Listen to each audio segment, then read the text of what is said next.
ہمارا وقت جو ہے وہ تھوڑا ملا اور ہمیں اللہ نے اجر اور اجرت زیادہ دی. میں اس کو آسان لفظوں میں سمجھاتا ہوں. ایک مزدور ہے، وہ صبح سے ظہر تک کام کرتا ہے، 1 درہم ملا. دوسرا ظہر سے عصر تک کام کرتا ہے، 1 درہم ملا. اور ایک مزدور نے عصر سے مغرب تک کام کیا، اسے 2 درہم ملے. تو حضور نے فرمایا پہلی امت یہود، پھر نصارہ اور پھر امت محمدیہ. اس میں امت محمدیہ کی شان واضح ہے. حدیث تو پوری ہو گئی. امام ابو حنیفہ رحمۃ اللہ علیہ سے اسی لیے تو بندہ کہتا ہے کہ اس شخص پہ قربان دے، کیسے حدیث سے مسئلہ نکالتا ہے. اب آپ دیکھیں اس حدیث سے مسئلہ نکلتا کیسے. امام سے فرماتے ہیں یہ سب چیز برحق ہے کہ امت کی اتنی شان ہے، لیکن اس سے عصر کی نماز پڑھنے کا مسئلہ سمجھ آ گیا. کہ جی وہ کیا؟ کہ جی عصر کے لیے اس وقت پڑھے جب سایہ 2 مثل ہو جائے. یعنی عصر اس وقت میں پڑھے جیسے ہم پاکستان میں پڑھ رہے ہیں آج کل 4:15 کے لگ بھگ. تو کچھ لوگ کہتے ہیں نہیں، عصر شروع میں جلدی پڑھ لیں ظہر کے 1-1.5 گھنٹے بعد. تو امام صاحب فرماتے نہیں، عصر ظہر کے 3-3.5 گھنٹے بعد جا کے پڑھیں گے. دلیل؟ تو امام صاحب کی دلیل سنی. امام صاحب کہتے ہیں یہی دلیل ہے. کہ جی وہ کیسے؟ کہ حضور پاک علیہ السلام نے پچھلی امتوں کا وقت زیادہ، اجرت تھوڑی بتائی ہمارے مقابلے میں. کہ جی ہاں. تو کہ ہمارا وقت کم اور اجرت زیادہ بتائی. کہ جی بالکل.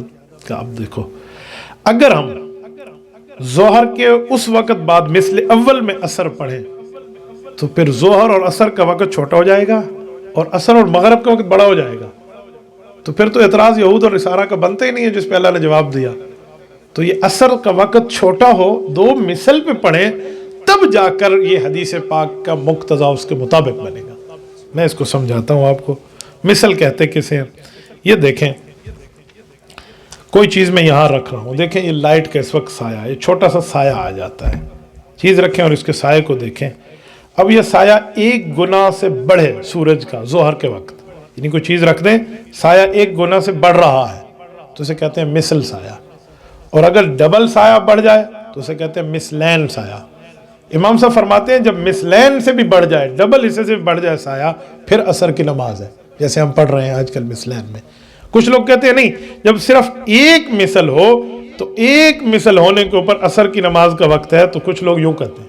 تو امام صاحب کہتے ہیں اگر 1 مثل والی بات ہم آپ کی مان لیں تو پھر تو ظہر اور عصر کا وقت چھوٹا ہو جائے گا اور عصر اور مغرب کا وقت بڑا ہو جائے گا. حالانکہ حضور سمجھانا ہی چاہتے ہیں کہ ظہر اور عصر کا وقت بڑا ہے اور عصر اور مغرب کا چھوٹا ہے. تو لہٰذا اس سے پتہ چلا احناف کے مطابق عصر کی نماز وہی پڑھنی چاہیے جیسے آج کل ہم پڑھ رہے ہیں. گرمیوں میں ہم ظہر کی نماز پڑھ رہے ہوتے ہیں 1 بجے 2 بجے اور عصر پڑھ رہے ہوتے ہیں 6:15 بجے.